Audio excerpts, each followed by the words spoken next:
ቁጥር ስንት? ቆይ እነግርሃለሁ።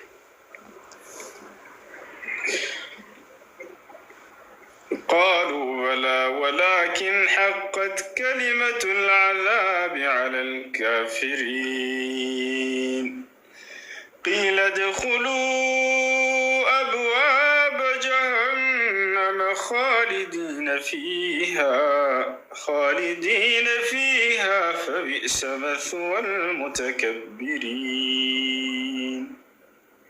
وسيق الذين اتقوا ربهم إلى الجنة زمرا حتى إذا جاءوها وفتحت أبوابها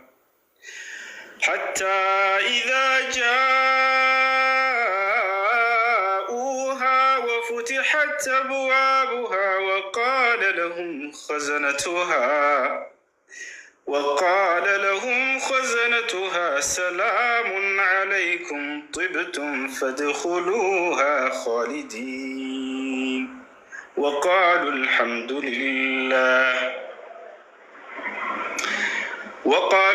لله الذي صدقنا وعده وأورثنا الأرض نتبوأ من الجنة حيث نشاء فنعم أجر العاملين وترى الملائكة حافين من حول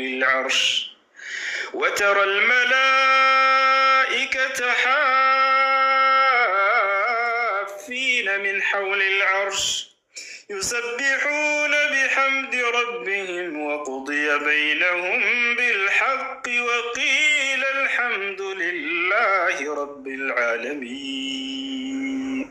يا سلام يا جنة السوج.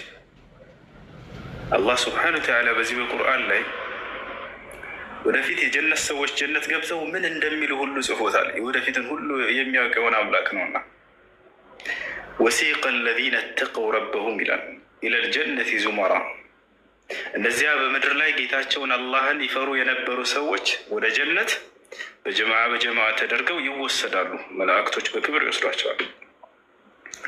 حتى إذا جاءوها ወደ ጀነትን በር በመጡ ጊዜ ይላል። ማነው ጀነት የሚያስገባቸው? ትውልድን ሁሉ ነቢዩ ሙሐመድ ሰለላሁ ዐለይሂ ወሰለም ናቸው። የትንሣኤ ቀን የገነትን በር ሂዶ የሚያስከፍተውና ትውልድን ሁሉ የሚያስገባው እጁን እየያዙ ነቢ ሰለላሁ ዐለይሂ ወሰለም ናቸው። ሐዲስ ላይ በግልጽ ቃል ሲናገሩ ምን አሉ? አቲ ኢላ ባቢል ጀና የውመል ቂያማ ፈአስተፍቲህ አሉ። የትንሣኤ ቀን ወደ ገነት በር ሄድና ገነትን እኔ ያስከፍታታለሁኝ አሉ። መጀመሪያ አደም ይጠይቃል ገነትን አስከፍትልን ተብሎ ወደ ኑህ ጋር ሄዱ ይላል። ኑህ ጋር ሰዎች ይመጣሉ ገነትን አስከፍትልን ይሉታል። አይ ወደ ኢብራሂም ጋር ሄዱ ይላቸዋል። ኢብራሂም ጋር ይመጣሉ ወደ ሙሳ ጋር ሄዱ ይላቸዋል። ሙሳ ጋር ይመጣሉ ወደ ዒሳ ጋር ሄዱ ይላቸዋል። ዒሳ ወይንም መሲሁ ጋር ሰዎች ሲመጡ ጊዜ አስከፍትልን የጀነትን በር ሲሉት ወደ ሙሐመድ ጋር ሂዱ አይደለም የሚላቸው ወደ ሙሐመድ ሰለላሁ ዐለይሂ ወሰለም ጋር ሂዱ ይላቸዋል። ከነ ማዕረጋቸው ይጠራቸዋል። ሙሐመድ ብሎ ዝም የሚል ነብይ የለም። ወደ ሙሐመድ ሰለላሁ ኢዝሀቡ ኢላ ሙሐመድ ሰለላሁ ዐለይሂ ወሰለም ይላል። ወደ ሙሐመድ ሰለላሁ ዐለይሂ ወሰለም ጋር ሂዱ ይላል። ثم يأتي الناس إلي አሉ። የትንሣኤ ቀን የጀነት ሰዎች ወደ እኔ እንዳለ ይመጣሉ አሉ። ከዚያ በኋላ ፈአቲ ኢላ ባቢል ጀና ፈአስተፍቲህ አሉ። ወደ ገነት በር ብሄድና የገነትን በር አስከፍታታለሁኝ አሉ። አነ አወሉ መን የቅረዕ ባብል ጀና የገነትን በር መጀመሪያ የሚያንኳኳት ማስከፍታት እኔ ነኝ አሉ። አቲ ኢላ ባቢል ጀና ወደ ገነት በር እሄዳለሁኝ አሉ። ፈአቅረዑሃ እቆረቁራታለሁ። ፈየቁሉ ልኻዚን ጠባቂው መልአክ እንዲህ ይላል፣ መን አንት ማነህ አንተ ይላል። ፈአቁል አነ ሙሐመድ እኔ ሙሐመድ ነኝ ይለዋለሁም አሉ። ፈየቁሉ ልኻዚን ጠባቂው መልአክ ምን ይላል? ዘበኛው ኡሚርቱ አላ አፍተሐ አልጀነተ ኢላ ቢከ ያ ሙሐመድ። አላሁ አክበር። ሙሐመድ ሆይ የገነትን በር በአንተ እንጂ ለሌላ ለማንም እንዳልከፍት አንተ እስክትመጣና እስክታዘኝ እየጠበቅኩ ነበር ይላቸዋል። ፈየፍተሑሃ ይከፍታታል። ፈአነ አወሉ መን የድኹሉሃ አሉ። እኔም ነኝ ገነትን መጀመሪያ የምገባባት አሉ። አላሁ አክበር። ከዚያ ቀጥሎ ማን ይገባል? ትውልዶቻቸው ቀጥሎ ይገባሉ። በሐዲስ ላይ ሲናገሩ ነቢ ሰለላሁ ዐለይሂ ወሰለም አሉ ነሕኑ ልአኺሩን አሳቢቁን አሉ። ወደዚች ዓለም በመምጣት የመጨረሻ ትውልዶች ነን እኛ።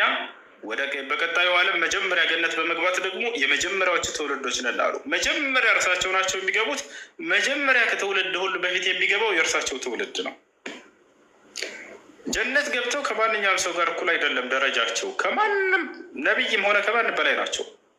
ይህን ተናግረዋል ሐዲስ ላይ ይባቻል። ሙሐመድ ስለ ወደፊቱ ስለ ራሱ አያውቅም አልነገራችሁም ይላሉ። ላ በደንብ አድርገው ተናግረዋል። የገነት በር ያለ እኔ አይከፈትም ብለው ተናግረዋል። ይህን ቃል በቃል ማስረጃ አሳያቸዋለሁ። ገነት መጀመሪያ የሚገቡት እርሳቸው ናቸው። መጀመሪያ የምትገቡትም የኔ ትውልድ ናቸው ብለው አረጋግጠውልን ነው የሄዱት። ይባቻል። ጀነት 8 ደረጃዎች አሏት። ከ8 ደረጃዎች በላይ ትልቁና በጣም ከፍተኛው ፊርደውስ የሚባለው ጀነት ነው። በፊርደውስ ውስጥ ደግሞ አንድ የጀነት ክፍል አለ። ያ ክፍል ለማን ነው? ለነብዩ ሰለላሁ ዐለይሂ ወሰለም ነው። ትልቁና ማንም የማይደርስበት ደረጃ። ይህን ተናግረዋል ወይ? አዎ ቃለ ነቢዩ ሰለላሁ ዐለይሂ ወሰለም። ነብዩ ሰለላሁ ዐለይሂ ወሰለም ምን አሉ?